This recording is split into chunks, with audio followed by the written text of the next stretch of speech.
رب العالمین والصلاة والسلام علی سید الانبیاء والمرسلین وعلی آلہ واصحابہ اجمعین اما بعد اعوذ باللہ من الشیطان الرجیم بسم اللہ الرحمن الرحیم الہاکم التکاثر حتی زرتم المقابر کلا سوف تعلمون ثم کلا سوف تعلمون کلا لو تعلمون علم الیقین لترون الجحیم ثم لترونها عین الیقین ثم لتسألن یومئذ عن النعیم۔ صدق اللہ العظیم وصدق رسولہ النبی الکریم ونحن علی ذلک لمن الشاہدین والشاکرین۔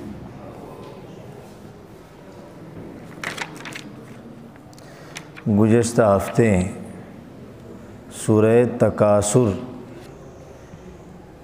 اس کو ہم سمجھنے کی کوشش کر رہے تھے اور شروع کی کچھ ابتدائی آیات ہم نے سمجھی تھی۔ بتلایا گیا تھا کہ اس میں اللہ تعالیٰ نے انسان کی غفلت کو بیان کیا ہے۔ الہاکم التکاثر، تم کو زیادہ سے زیادہ حاصل کرنے کی لالچ نے غفلت میں ڈال رکھا ہے۔ الہاکم التکاثر، قرآن کریم یہ بات صرف کافروں سے نہیں کہتا۔ ابن قیم نے اپنی تفسیر میں نقل فرمایا کہ قرآن کی یہ بات عام انسانوں کے لیے ہیں۔ ابن قیم لکھتے ہیں اس لیے کہ ہم دیکھتے ہیں کہ بہت سے مومنین کو بھی اس چیز نے غفلت میں ڈال دیا ہے۔ ابن قیم نے یہ بات لکھی ہے، الہاکم التکاثر، زیادہ سے زیادہ حاصل کرنے کی لالچ نے انسان کو غفلت میں ڈال دیا۔ غفلت سارے گناہوں کی جڑ، جس کی طرف قرآن کریم نے اشارہ فرمایا، غفلت۔ ابن قیم نے یہ بھی لکھا کہ کیا زیادہ سے زیادہ حاصل کرنا ہے اس کو قرآن نے نہیں بتایا۔ مال زیادہ سے زیادہ کمانے نے دھوکے میں ڈالا ہے، یا عزت زیادہ سے زیادہ کمانے نے دھوکے میں ڈالا ہے، یا کوئی اور دنیا کی چیز۔ ابن قیم لکھتے ہیں اگر علم انسان حاصل کر رہا ہے لیکن اس علم سے مقصود اخلاص نہیں ہے تو یہ علم بھی اس میں داخل ہے۔ کتنی اونچی بات ہے، یعنی خالی مال نہیں، اگر کوئی عالم علم اس لیے پڑھ رہا ہے کہ اس کے ذریعے سے شہرت ہوں، اس کے ذریعے سے لوگوں کے سامنے بحث و مباحثہ کریں، ابن قیم کہتے ہیں یہ بھی الہاکم التکاثر میں داخل ہے۔ الہاکم التکاثر یعنی ہر چیز جو اللہ سے ہٹائیں وہ اس میں داخل ہے، ہر چیز۔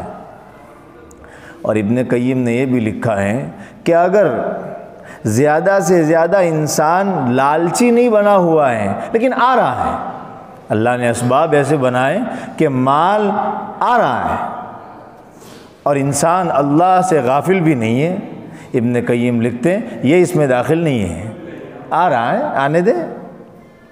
اگر غفلت نہیں ہے تو کوئی چیز الہاکم التکاثر میں داخل نہیں۔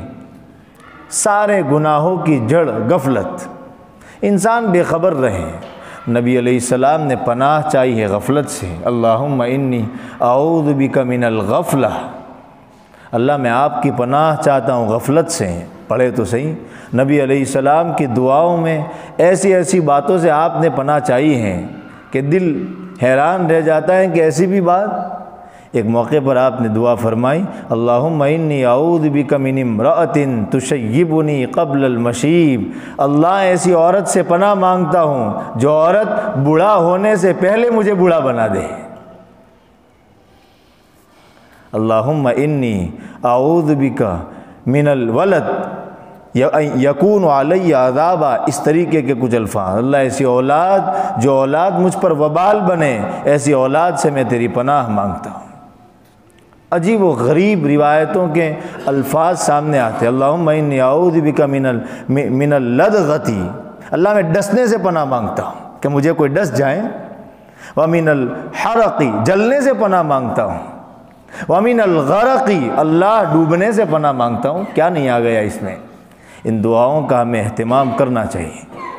آدمی کروڑوں مصیبتوں سے بچ جائیں اگر ان دعاؤں کا اہتمام فرمائیں۔ الحزب الاعظم میں، مناجات مقبول میں کیسی دعائیں ہیں، وقت نہیں ورنہ میں دعاؤں پر اللہم انا عبدک، اللہ میں آپ کا بندہ ہوں۔ دیکھیے دعا کے الفاظ دیکھیے، وابن عبدک، آپ کے بندے کا بندہ ہوں، یعنی میرا باپ بھی تیرا غلام ہے۔ وابن امتک، تیری بندی کا بندہ ہوں، یعنی میری ماں بھی تیری نوکرانی ہے۔ اللہ اکبر، خادمہ ہے، آپ نے پیدا کیا ہے میری ماں کو۔ اللہم انا عبدک وابن عبدک وابن امتک ناصیتی بیدک، اللہ میرے پیشانی کے بال آپ کے قبضے میں ہیں۔ اور اخیر میں نبی علیہ السلام نے یہ سب کہنے کے بعد فرمایا ان تجعل القرآن ربیع قلبی، اللہ قرآن کو میرے دل کی خوراک بنا دے۔ اللہ اکبر، وجلاء حزنی، میرے غم کے دور کرنے کا ذریعہ بنا دے۔ یہ ایسی دعائیں اللہ کے نبی نے مانگی ہیں۔ تو بہرحال اس لیے اللہ کے نبی علیہ السلام نے غفلت سے پناہ مانگی ہے کہ غفلت جب آتی ہے تو انسان پر گناہوں کا دروازہ کھل جاتا ہے، قابو میں نہیں رہتا، کروڑوں گناہ وہ کرتا چلا جاتا ہے، احساس تک نہیں ہوتا کہ میں گناہ کر رہا ہوں۔ یہ ہے غفلت، بے خبری۔ مومن کو ہمیشہ چوکنا ہونا چاہیے۔ اسی لیے فرمایا حضرت عمر نے حاسبوا قبل ان تحاسبوا، اس سے پہلے کہ تم سے حساب لیا جائے خود اپنا حساب کرو، اپنے اعمال کا خود وزن کرو اس سے پہلے کہ وزن کیا جائے۔ امام بخاری رضی اللہ تعالیٰ عنہ نے ترجمۃ الباب میں یہ بات قائم فرمائی ہے، حاسبوا قبل ان تحاسبوا۔ آدمی کو غور کرنا چاہیے کہ میری زندگی غفلت میں تو نہیں گزر رہی، غور کرنا چاہیے۔ تو غفلت، الہاکم، تم کو غفلت میں ڈال دیا ہے، زیادہ سے زیادہ حاصل کرنے کی لالچ نے۔ ابن قیم نے واقعی میں عجیب و غریب بات ذکر فرمائی ہے، کہاں ایسا ہوگا کہ کل قیامت کے دن وہ تو یوں سمجھے گا میں تو بہت سارا لے کے آیا ہوں اور خالی ہاتھ ہوگا۔ ابن قیم نے لکھا ہے، عجیب الفاظ ہیں ان کے لکھنے کے۔ بہرحال یہ فرمایا غفلت، اسی لیے دیکھیے غفلت ہی کو دور کرنے کے لیے نبی علیہ السلام نے ہر وقت کی دعا سکھائی۔ کھا رہے ہو تو یہ کھانا غفلت کے ساتھ نہ ہو، اس لیے فرمایا دعا پڑھو بسم اللہ وعلی برکت اللہ، تاکہ اللہ کا نام یاد آئے اور اللہ کے نام کی برکت سے غفلت دور ہو جائے۔ قربان جائیے، جمعہ کے وقت نبی علیہ السلام نے دعا مانگی ہے، جمعہ کے وقت۔ کیوں؟ اس لیے کہ سب سے زیادہ غفلت کا وہ وقت ہے۔ ایسے موقع پر بھی نبی نے فرمایا سطر کھولنے سے پہلے اللہ کو یاد کرو تاکہ آپے سے باہر نہ ہو جاؤ۔ قربان جائیے، یہ ہے شریعت۔ بیت الخلاء، ایک یہودی نے یا ایک مشرک نے حضرت سلمان فارسی رضی اللہ تعالیٰ عنہ سے یا کسی سے سوال فرمایا، ترمذی شریف کی روایت ہے، یہ تمہارا نبی بھی بڑا عجیب ہے، استنجے کا طریقہ تم کو سکھاتا ہے؟ تانا دیا۔ ہم جیسا ہوتا تو شاید مرعوب ہو جاتا، ڈر جاتا کہ یار کیا کرے، ویسا اسلام ملا ہے تو ملا ہے۔ حضرت سلمان فارسی رضی اللہ تعالیٰ عنہ نے یا ان کی جگہ کوئی اور صحابی ہے، انہوں نے فخر کیا کہ ہاں ہمیں تو ہمارے نبی نے یہ تک بتایا ہے کہ جب استنجا کرو تو دیکھنا تمہاری شرمگاہ کعبے کی طرف نہ ہو۔ فخر کیا۔ موقع موقع کی دعا، کپڑوں پہنو تو بھی دعا، بیت الخلاء جاؤ تو بھی دعا، بیت الخلاء سے نکلو تو بھی دعا، گھر میں داخل ہو تو بھی دعا، مسجد میں داخل ہو تو بھی دعا، مسجد سے نکلو تو بھی دعا، سوو تو بھی دعا، اٹھو تو بھی دعا۔ ہائے ہائے، یعنی انسان اٹھے تو غفلت میں نہ اٹھے، نبی علیہ السلام نے دعا سکھائی۔ اور ایک دعا نہیں ہے جو ہم پڑھتے ہیں، ابن قیم نے زاد المعاد میں بہت سی دعائیں نقل کی ہیں اٹھنے کی۔ نبی علیہ السلام جب اٹھتے تھے تو یہ پڑھتے تھے الحمدللہ الذی احیانا بعدما اماتنا والیہ النشور۔ اس کے بعد نبی علیہ السلام پڑھتے تھے اللہم انی اعوذ بک من ضیق الدنیا، اللہ میں دنیا کی تنگی سے پناہ مانگتا ہوں۔ 3 مرتبہ نبی علیہ السلام اللہ اکبر اللہ اکبر اللہ اکبر یہ پڑھتے تھے۔ 3 مرتبہ نبی علیہ السلام الحمدللہ الحمدللہ الحمدللہ یہ پڑھتے تھے۔ کیوں؟ تاکہ انسان کا سونا بھی غفلت میں نہ ہو، انسان کا اٹھنا بھی غفلت میں نہ ہو۔ سونے کا وقت وہ وقت ہیں جس میں بہت ممکن ہے، اور دیکھیں بطور خاص موبائل کے زمانے میں بہت ممکن ہے کہ انسان غفلت میں پڑ جائے۔ نبی علیہ السلام نے دعا سکھائی، اور ایک دعا نہیں ہے جو ہم پڑھتے اللہم بسمک اموت و احیا، ایسی بہت ساری دعائیں ہیں جو نبی علیہ السلام سوتے وقت مانگتے تھے۔ بسمک ربی وضعت جنبی وبک ارفعہ ان امسکت نفسی فاغفر لها وان ارسلتها فاحفظها کما تحفظ عبادک الصالحین۔ سوتے وقت دعا ہے، سونے کے وقت کی ایک دعا نہیں، بہت سی دعائیں ہیں۔ افسوس کا مقام یہ ہے کہ دنیا کے باب میں تو ہم زیادہ سے زیادہ حاصل کرنے کی لالچ میں رہتے ہیں، یا کم سے کم میں اپنے بارے میں جانتا ہوں، لیکن آخرت کے باب میں، دعاؤں کے باب میں، اذکار کے باب میں ہم ایک دعا پر اکتفا کر لیتے ہیں۔ نبی علیہ السلام نے 2 سجدوں کے بیچ میں دعا مانگی اللہم اغفر لی وارحمنی وعافنی واہدنی وارزقنی واجبرنی۔ نفل نمازوں میں نبی علیہ السلام نے دعا مانگی، سجدے میں آپ نے دعا مانگی اللہم انک تسمع کلامی وتری مکانی وتعلم سری وعلانیتی۔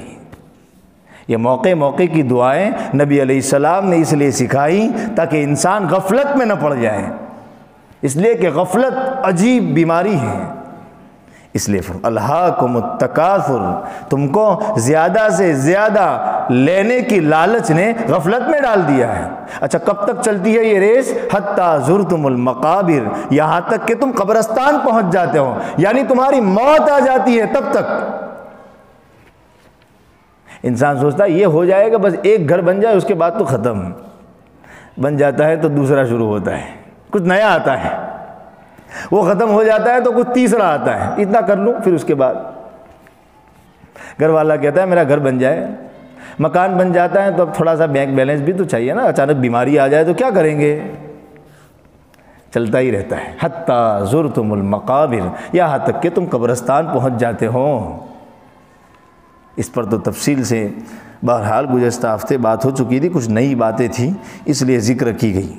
کلا سوف تعلمون، اللہ کہہ رہے ہیں ہرگز نہیں، ان قریب تم جان لو گے، یعنی تمہیں ایسا نہیں کرنا چاہیے، موت آئے گی تو سب پتہ چل جائے گا۔ پھر کہا ثم کلا سوف تعلمون، پھر ایسا نہیں کرنا چاہیے، تم جان لو گے۔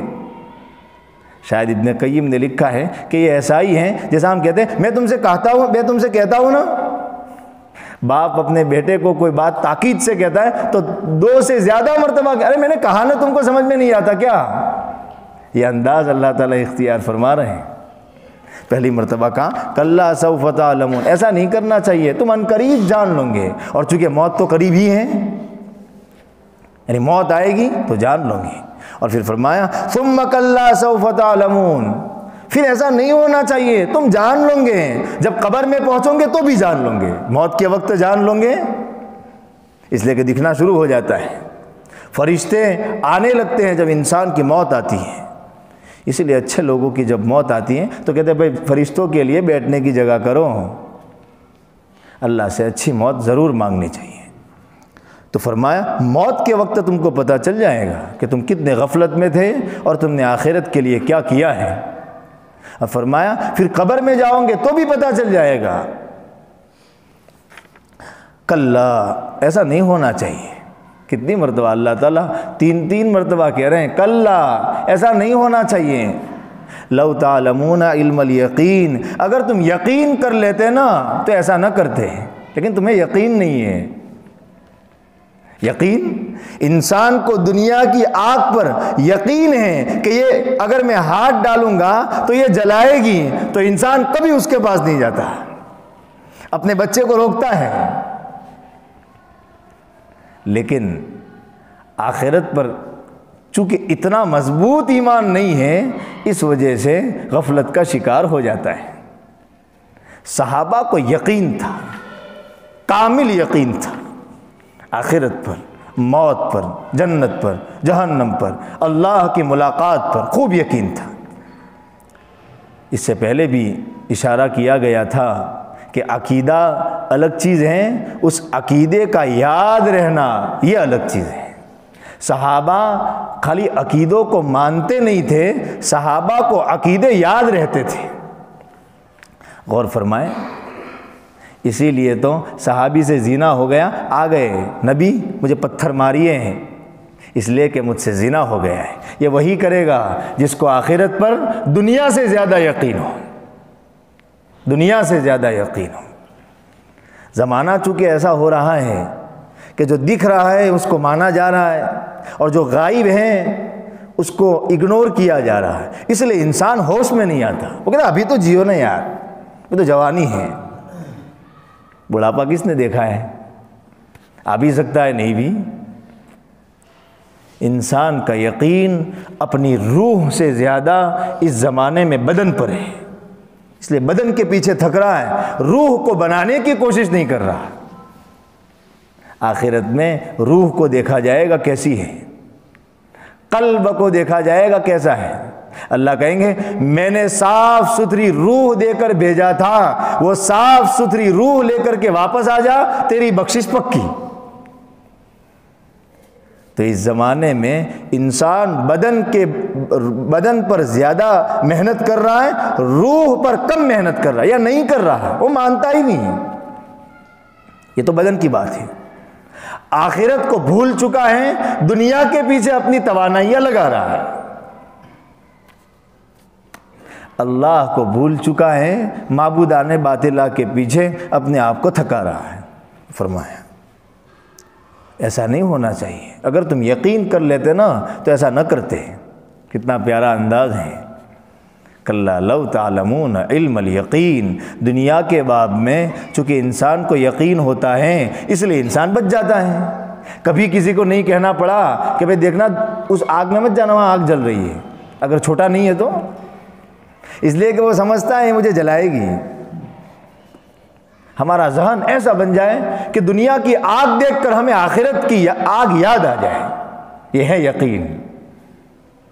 دنیا کا دھوکہ دیکھ کر ہمیں آخرت کا دھوکہ یاد آ جائے، یہ ہے یقین۔ دنیا کا نفع دیکھ کر ہمیں آخرت کا نفع یاد آ جائے، یہ ہے یقین۔ مجھے کوئی تکلیف پہنچاتا ہے، میرا بیٹا جس کے لیے میں کماتا ہوں، وہ جب میرا کہنا نہیں مانتا تو مجھے کتنا غصہ آتا ہے۔ کیا میرے دل میں یہ بات دیکھ کر کبھی آیا کہ اللہ کا میں کہنا نہیں مانتا، اللہ کو کتنا غصہ آتا ہوگا؟ یہ یاد آ جائے۔ دنیا کے کسی ایگزام میں انسان پاس ہو جائیں، اس کو یاد آ جائیں کہ اللہ آخرت کے ایگزام میں پاس ہو جاؤں گا تو کتنی خوشی ملے گی، یہ ہے یقین۔ اللہ والوں کا ذہن دنیا کی چیزوں سے سیدھا جاتا تھا آخرت کی طرف، سیدھا۔ وہ خالی مسجد میں آتے تھے تو ان کو ایمان یاد نہیں آتا تھا، 24 گھنٹے سوئے ہیں تو بھی اللہ یاد ہے، مارکیٹ میں ہیں تو بھی اللہ یاد ہے، غزوے میں ہیں تو بھی اللہ یاد ہے، بال بچوں کے ساتھ ہنسی مذاق میں ہیں تو بھی اللہ یاد ہے۔ یہ ہے حقیقی ایمان، یہ ہے مطلوب ایمان، یہ ہے کامل ایمان، یہ ہے ہر وقت اسی کو ذکر کہتے ہیں۔ استحضار اللہ فی القلب، کہ اللہ ہر وقت دل میں حاضر ہو، یہ ہے ذکر، یاد رہے، غفلت میں نہ آ جائے آدمی۔ یہ فرمایا کلا لو تعلمون علم الیقین، اگر یقین ہوتا نا تو ایسا نہ کرتے، یقین ہوتا تو ایسا نہ کرتے۔ ایسا کر رہے ہوں اس کا مطلب یقین کی کمی ہے۔ صحابہ یقین کی ٹوچ پر تھے، اسی لیے کہتے تھے آؤ ایمان کو تازہ کریں، ایمان یقین کا تو نام ہے، یعنی آؤ یقین کو بڑھائیں۔ مجھے دیکھنا چاہیے کہ کیا میں اپنے یقین کو بڑھانے کی کوئی محنت کر رہا ہوں۔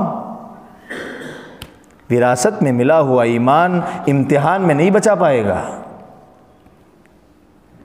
حضرت بلال کو تپتی ہوئی ریت پر ایمان اس لیے بچا کہ انہوں نے ایمان پر محنت کی تھی۔ حضرت خبیب کا ایمان پھانسی پر لٹکتے ہوئے اس لیے بچا کہ انہوں نے ایمان پر محنت کی تھی، لا الہ الا اللہ کی رٹ انہوں نے لگائی تھی۔ ہمارے اکابر دیوبند کا ایمان پھانسی پر چڑھتے ہوئے انگریزوں کے سامنے اس لیے بچا کہ انہوں نے ایمان پر محنت کی تھی، لا الہ الا اللہ، لا الہ الا اللہ محنت کی تھی، اس وجہ سے ان کا ایمان بچا ہے۔ مسئلہ یہ ہے کہ حالات اگر سخت ہوئے، نہیں دیکھتے آج وہ مسلمانوں میں تھا چلا گیا غیر مسلموں میں، یہ خالی دھرم پریورتن نہیں ہے، یہ نشانی ہے کہ یہ جو اوپر تھا وہ اوپر تھا، اندر میں ایمان نہیں رچا بسا تھا۔ آدمی کو ضرور کسی نہ کسی ایسے کام میں لگنا چاہیے جس سے اس کا ایمان بڑھے۔ قرآن کی تلاوت سے ایمان بڑھتا ہے، آخرت کے تذکروں سے ایمان بڑھتا ہے، موت کو یاد کرنے سے ایمان بڑھتا ہے، اللہ کی راہ میں صدقات کرنے سے ایمان بڑھتا ہے، قرآن کریم کو سمجھنے سے ایمان بڑھتا ہے۔ دیکھنا چاہیے کہ کیا میں اپنا سارا وقت کاروبار میں لگا رہا ہوں یا ایمان کو بڑھانے والی کوئی مشغولیت اختیار کر رہا ہوں۔ اور دن بدن ہمارے ملک کے حالات اس رخ پر جا رہے ہیں کہ ہمیں اپنا ایمان حلف بخدا بڑھانے کی ضرورت ہے، بڑھانے کی ضرورت ہے۔ مسئلہ مسلمانوں کے لیے مہنگائی کا اتنا نہیں ہے جتنا ایمان کا ہے۔ ہمارے بچے مسلمان رہیں گے کہ نہیں، یہ مسئلہ ہے۔ ہم مسلمان رہ سکتے ہیں کہ نہیں، یہ مسئلہ ہے، سنگین مسئلہ ہے۔ افسوس کا مقام یہ ہے مہنگائی کی بات ہر ایک کی زبان پر آتی ہے، ایمان کی بات بہت کم لوگوں کی زبان پر آ رہی ہے۔ اس کا مطلب الہاکم التکاثر، اس کا مطلب غفلت، اس کا مطلب آخرت کو بھول جانا، اس کا مطلب موت کو بھول جانا، یہی تو ہے۔ اپنے بچوں کے باب میں سب سے زیادہ فکر مندی ایمان کی ہے فی الحال۔ ہم بھی خالی کھانے اور پینے اور کمانے والے بن جائیں، کام نہیں چلے گا۔ میں نہیں کہتا، بہت بڑے آدمی نے یہ جملہ کہا ہے، ماں منظور صاحب نے اپنی کتاب میں لکھا ہے، ان کی کتاب ہے ایمان کیا ہے، پڑھیے، چھوٹا سا رسالہ ہے، ایمان کیا ہے، گھروں میں تعلیم کیجیے، کیا ہے لا الہ الا اللہ کا مطلب۔ اس میں انہوں نے لکھا ہے کہ نسلی ایمان کافی نہیں ہے، اس میں انہوں نے لکھا ہے کلا لو تعلمون علم الیقین، کیا میرے بیٹے کو دنیا پر جتنا یقین ہے آخرت کے نفع اور نقصان پر اتنا یقین ہے؟ یہ ایک باپ کی ذمہ داری ہے۔ باپ کی ذمہ داری اتنی کافی نہیں ہو جاتی کہ بچہ مسجد میں آ رہا ہے، اندر دیکھے دل میں کیا ہے، دل کہاں کس حد تک ایمان کو لیے ہوئے، ہر باپ کی ذمہ داری ہے یہ ہے کلا لو تا، اور یہ ہوگا گھر میں موت کے تذکروں کو زندہ کرنے سے۔ موت کے تذکرے بند ہو گئے، بالکل بند ہو گئے، اس لیے باپ مر جاتا ہے تو بیٹے کو ایسا لگتا ہے کہ قیامت لٹ گئی، اس لیے کہ موت سنی ہی نہیں تھی، اچانک آ رہی ہے۔ اچھے لوگوں کے گھروں میں موت کے تذکرے بار بار ہوتے ہیں، خوشیاں بھی ہوتی ہیں، وہ ہر وقت گھر کو ماتم نہیں بناتے ہیں، لیکن ان کے گھروں میں ہر وقت قہقہیں اور ٹھٹھے بھی نہیں لگتے ہیں، ان کے گھروں میں کبھی کبھی ایمان کے مذاکرے اور موت کے مذاکرے ہوتے ہیں۔ باپ، اچھا باپ یہ وہ زمانہ ہے جس میں گھر والوں کو بٹھا کر کہیں دیکھو بھائی اصل تو اس دنیا میں موت ہے، مرنا ہے بیٹا، مجھے بھی جانا ہے، آپ کو بھی جانا ہے، لیکن اور اللہ کو حساب دینا ہے۔ کیا تیاری ہے ہماری؟ بچے سے صدقہ کروائے، بیٹا یہ صدقہ کرو، یہ صدقہ کل آخرت میں جب تم مرو گے نا تو تمہاری قبر میں پاس آئے گا، یقین بڑھے گا کہ نہیں؟ یہ مذاکرات گھروں میں زندہ ہونے چاہیے۔ ہر وقت گھر میں کھانے پینے کی باتوں سے ایمان تازہ نہیں، مردہ ہوگا، الہاکم التکاثر ہوگا۔ سلام ہے فلسطین والوں کو، باپ مر رہا ہے، بیٹا مر رہا ہے، پھر بھی لڑ رہے ہیں، ایمان کے لیے قربانیاں دے رہے ہیں۔ ہمیں یہ دیکھنے کی ضرورت ہے ایسے حالات آئے تو ہم کیا کر سکتے ہیں، اس کے لیے ابھی اپنے ایمان کو بڑھانے کی ضرورت ہے۔ ایمان اس سے بڑھ کر کوئی دولت نہیں، یہ فرمایا۔ بہرحال آگے چونکہ بہت ہی آگے فرما، اچھا یہ غفلت دور کیسے ہوگی، کیسے یہ غفلت دور ہو؟ اللہ تعالیٰ نے دو علاج بتائے۔ لَتَرَوُنَّ الْجَحِيمَ، لَتَرَوُنَّ، ضرور، اللہ کہہ رہے ہیں ضرور، لَتَرَوُنَّ الْجَحِيمَ، ضرور بھی ضرور تم جہنم کو دیکھو گے۔ جہنم کی یاد سے غفلت دور ہوتی ہے، جہنم کی آگ کو یاد کرنے سے آدمی غفلت سے نکل جاتا ہے۔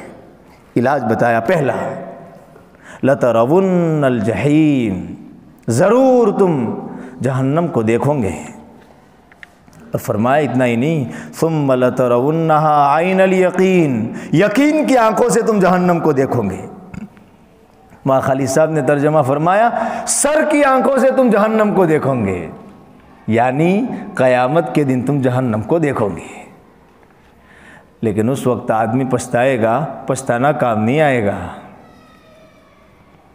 مزہ تو جب ہے کہ آنکھوں سے نہیں دیکھا تب مانے۔ لَتَرَوُنَّ الْجَحِيمَ، تو پہلا علاج قرآن نے یہ بتایا کہ انسان کو جہنم یاد رہے، اسی لیے قرآن میں جہنم کے تذکرے ہیں، جنت کے بھی ہیں۔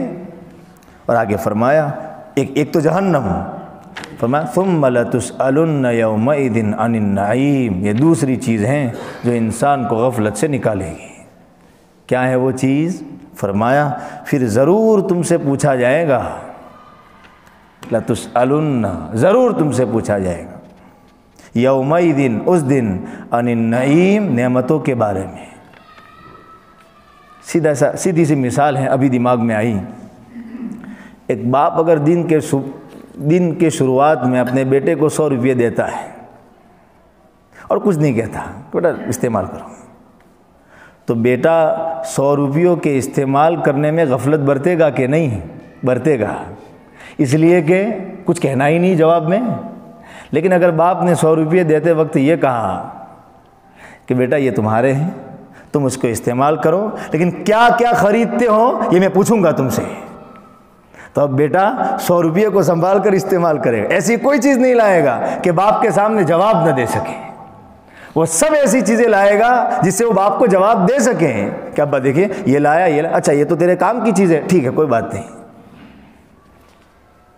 تو دوسری چیز انسان کو غفلت سے نکالنے والی، اللہ کے سامنے جواب دینے کا استحضار، عن النعیم، نعمتیں۔ بہت پیاری پیاری روایتیں ہیں، میں نے سب روایتیں لکھی ہیں، صرف روایتیں سناتا ہوں، کافی ہے۔ کتنی پیاری روایتیں ہیں، اور کیا اللہ کے نبی علیہ السلام نے فرمایا ہے اس آیت کی تشریح میں، دل واقعی میں تازہ ہو جاتا ہے۔ ایک مرتبہ حضرت ابو ہریرہ رضی اللہ تعالیٰ عنہ کی روایت ہے، سنیے۔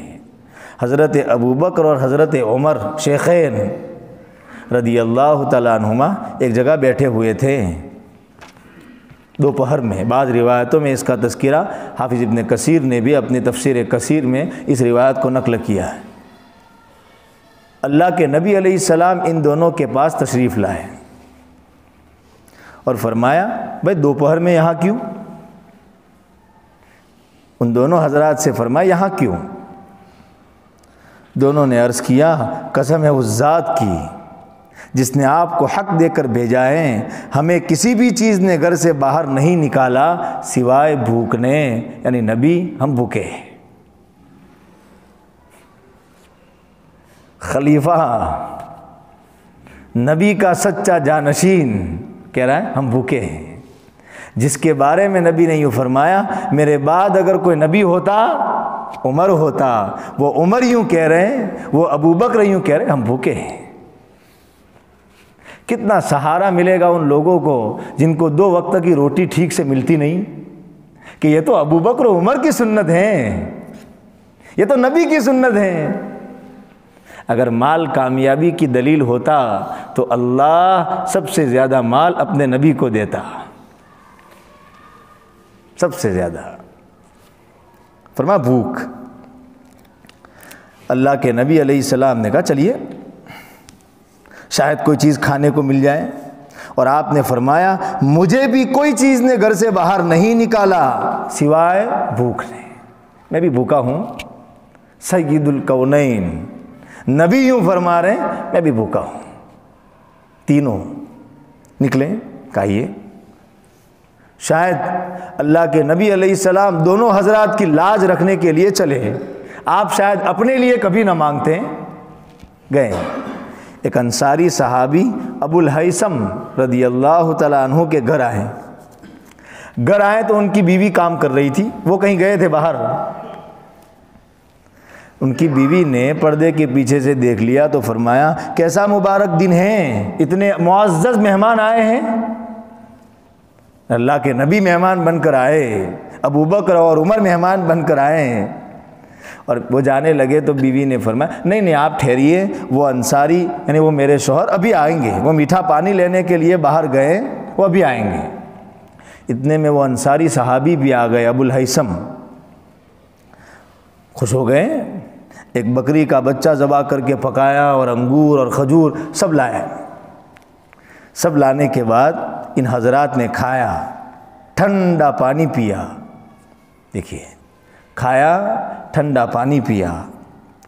اس کے بعد اللہ کے نبی علیہ السلام نے حضرت ابو بکر اور حضرت عمر کی طرف رضی اللہ تعالیٰ عنہما دیکھ کر فرمایا ھذا من النعیم الذی تسألون منہ، ابو بکر اور عمر یہ جو تمہارے پاس ہے نا، یہ جو تم نے ابھی ابھی کھایا نا، اور یہ جو تم نے ابھی ابھی پیا نا، یہ اللہ کی نعمتیں ہیں، تم سے ضرور پوچھا جائے گا۔ اللہ اکبر، کتنی بھوک کے بعد کھانا اور پانی ملا ہے، اور نبی علیہ السلام اس کے باب میں یوں فرما رہے ہیں تم سے اس کا حساب ہوگا۔ ابو بکر اور عمر ہمارے ماں باپ ان پر قربان، ان سے بڑھ کر متقی آسمان کی آنکھوں نے دیکھا، ان سے بھی سوال ہوگا تو میں کیا چیز ہوں؟ من النعیم الذی تسألون منہ، ضرور سوال ہوگا۔ قرآن کریم میں ایک جگہ اللہ نے فرمایا ان السمع والبصر والفؤاد کل اولئک کان عنہ مسئولا، آنکھیں، کان، دل، سب کے بارے میں سوال ہوگا۔ صحیح بخاری کی روایت نعمتان مغبون فیہما کثیر من الناس، نبی علیہ السلام نے فرمایا دو نعمتیں ایسی ہیں جس میں اکثر لوگ دھوکے میں ہیں۔ فرمایا الصحۃ والفراغ، تندرستی۔ انسان سمجھتا ہے میں تندرست ہوں ایسا ہی رہوں گا، اچانک بیماری آتی ہے تو حیران رہ جاتا ہے، اب چاہتے ہوئے بھی سجدہ نہیں کر سکتا، چاہتے ہوئے بھی رکوع نہیں کر سکتا، اشاروں سے نماز پڑھنی پڑ رہی ہے۔ اور فرمایا والفراغ، وقت جو ہے نا اللہ کی نعمت ہے۔ حضرت زبیر رضی اللہ تعالیٰ عنہ جب یہ آیت اتری، یہ لَتُسْأَلُنَّ يَوْمَئِذٍ عَنِ النَّعِيمِ کہ تم سے نعمتوں کا حساب ہوگا، تو حضرت زبیر نے فرمایا یا رسول اللہ کن نعمتوں کا سوال ہوگا؟ اور سنیے انہوں نے کہا دو ہی تو چیزیں کھاتے ہیں ہم، پانی اور کھجور، یہ دو ہی تو چیزیں کھاتے ہیں۔ فرمایا اس کے بارے میں ہی ہوگا۔ اللہ اکبر، پانی اور کھجور صحابی کھا رہے ہیں، فرمایا اسی کے بارے میں سوال ہوگا۔ ابن ابو حاتم رضی اللہ رحمہ اللہ، ابن کثیر نے روایت نقل فرمائی، حضرت اکرمہ روایت کے راوی ہے، جب یہ آیت اتری تو صحابہ نے کہا یا رسول اللہ وَأَيُّ نَعِيمٍ نَحْنُ فِيهِ، کون سی نعمتوں میں ہم ہیں؟ اس لیے کہ صحابہ کے زمانے میں تو نعمتوں کی اتنی ریل پل نہیں تھی، وہ تو گاڑیاں اور پتہ نہیں کیا کیا۔ اور ان صحابی نے آگے فرمایا حالانکہ ہم تو جو کی روٹی کھاتے ہیں، نبی اللہ کے رسول، تو کون سی نعمتیں؟ اللہ تعالیٰ نے اپنے نبی سے فرمایا وہی بھیجی اور کہا ان سے کہہ دو، دیکھیے فرمایا لیس تحتذون النعال، جوتے نہیں پہنتے ہو، یہ بھی نعمت ہے، اس کے بارے میں سوال ہوگا۔ اللہ نے وحی بھیجی اپنے پیغمبر پر اور فرمایا ان سے کہو الیس تحتذون النعال، کیا جوتے نہیں پہنتے ہو؟ یہ بھی نعمت ہے۔ وتشربون الماء البارد، ٹھنڈا پانی نہیں پیتے ہو؟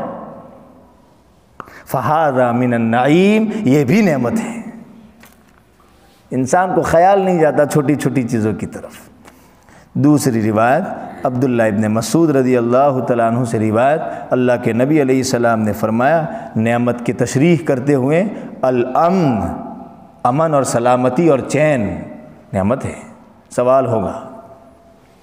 والصحہ، اور تندرستی، سوال ہوگا۔ حضرت زید ابن اسلم نبی علیہ السلام سے روایت فرماتے ہیں نعمتوں کی تشریح میں شبع البطون، بھرے ہوئے پیٹ یعنی کھانا، بارد الشراب، ٹھنڈا پانی، ظلال المساکین، اچھے اچھے گھر، اعتدال الخلق، اخلاق میں اعتدال، اور فرمایا وَلَذَّةَ النَّوْمِ، سونے کی مزہ کے بارے میں بھی سوال ہوگا۔ حضرت مجاہد اس کی تشریح کرتے ہوئے فرماتے ہیں کل لذت من لذات الدنیا، ہر لذت جو دنیا کی ملتی ہے اس کے بارے میں کل قیامت کے دن سوال ہوگا۔ حضرت الامام ترمذی رحمہ اللہ نے عبد الرحمن ابن ارزم اشعری رضی اللہ تعالیٰ عنہ سے روایت فرمایا، حضرت ابو ہریرہ رضی اللہ تعالیٰ عنہ کو انہوں نے کہتے ہوئے سنا، نبی علیہ السلام نے فرمایا ان اول ما یسأل عنہ یوم القیامت العبد من النعیم، سب سے پہلا سوال، سب سے پہلی پوچھ جو قیامت کے دن بندے سے ہوگی، ان یقال لہ، اس سے کہا جائے گا الم یصح لک جسمک، ہم نے تجھے تندرستی نہیں دی تھی، وَنُرْوَكَ مِنَ الْمَاءِ الْبَارِدِ، ہم نے تجھے ٹھنڈا پانی نہیں پلایا تھا۔ ایک اور روایت ہے، معتبر ترین روایت، لن تزولا قدم ابن آدم، فرمایا ابن آدم کے قدم عدالت سے ہٹ نہیں سکتے، آخرت کے کٹکھڑے سے ابن آدم ہٹ نہیں سکتا، حتیٰ یسأل عن خمس، جب تک کہ 5 سوالات نہ کیے جائیں اور 5 چیزیں نہ پوچھی جائیں۔ کون سی؟ ان عمرہ فیما افنا، 60 سال دیے تھے، حساب لاؤ، آسان ہے۔ 40 سال دیے تھے، حساب لاؤ۔ 20 سال دیے تھے، حساب لاؤ۔ تم کو تو ہم نے 110 سال دیے تھے، لاؤ حساب، کہاں گزارے؟ سوال ہوگا۔ ان عمرہ فیما افنا، کہاں گزاری عمر؟ اور عمر میں چونکہ اہم ترین حصہ ہے شباب، نوجوانی، ان شبابہ فیما ابلا، جوانی بھی تو دی تھی ہم نے تم کو، کہاں گزاری؟ جوانی میں تو طاقت زیادہ ہوتی ہے، کہاں خرچ کی؟ ان مال من این اکتسبہ وفیما انفقہ، مال کہاں سے کمایا؟ حساب ہوگا۔ فیما انفق، کہاں خرچ کیا؟ لاؤ حساب لاؤ۔ دنیا کے لوگ پوچھتے ہیں کہاں سے کما رہے ہیں، حساب لائیے، لیگل کما رہے ہیں، انلیگل کما رہے ہیں، کہاں خرچ کر رہے ہیں؟ پوچھیں گے۔ ان مال من این اکتسبہ وفیما انفقہ، کہاں سے کمایا، خرچ کہاں کیا، دونوں کے بارے میں سوال ہوگا۔ وان عمل فیما علم، جو جانا اس پر کیا عمل کیا، جو جانا اس پر عمل کیا کیا۔ خالی عالم کا مسئلہ نہیں ہے اس میں، ایک آدمی جانتا ہے کہ 5 نمازیں فرض ہے تو یہ تو علم ہوا، اس پر کیا عمل کیا، نمازیں پابندی کے ساتھ پڑھی۔ ایک آدمی زکوٰۃ کے بارے میں جانتا ہے، سوال ہوگا زکوٰۃ دی، جانتے تھے نا، اس کا تو عالم تھے تم۔ یہ سب سوالات ہوں گے۔ اگر انسان کے سامنے یہ استحضار ہوں، انسان غفلت کی زندگی چھوڑ دے۔ 2 چیزیں، 2 علاج بتائے اللہ تعالیٰ نے، لَتَرَوُنَّ الْجَحِيمَ، ترجمہ صرف کر لوں، الہاکم التکاثر، تم کو زیادہ سے زیادہ حاصل کرنے کی لالچ نے غفلت میں ڈال رکھا ہے، حتیٰ زرتم المقابر، یہاں تک کہ تم قبرستان پہنچ جاتے ہو، کلا سوف تعلمون، ایسا نہیں ہونا چاہیے، ان قریب تم جانو گے، یعنی جب موت آئے گی۔ پھر فرمایا ثم کلا سوف تعلمون، ارے پھر ایسا نہیں ہونا چاہیے، ان قریب تم جان لو گے، یعنی مر کر کے جب قبر میں جاؤ گے تب۔ کلا لو تعلمون علم الیقین، ایسا نہیں ہونا چاہیے، کاش کہ تم یقین کر لیتے۔ دونوں ترجمے کیے مفسرین نے، اور فرمایا لترون الجحیم، تم ضرور بے ضرور جہنم کو دیکھو گے، ثم لترونها عین الیقین، اور سر کی آنکھوں سے دیکھو گے قیامت کے دن، ثم لتسألن یومئذ عن النعیم، پھر تم سے ضرور بے ضرور نعمتوں کے بارے میں پوچھا جائے گا۔ اللہ تعالیٰ ہمیں غفلت والی زندگی سے نجات دیں۔ میں نے صرف اپنے لیے کہا، آپ بھی میرے لیے دعا فرمائیں، اللہ تعالیٰ مجھے بھی غفلت سے نکالے۔ وصلی اللہ علیہ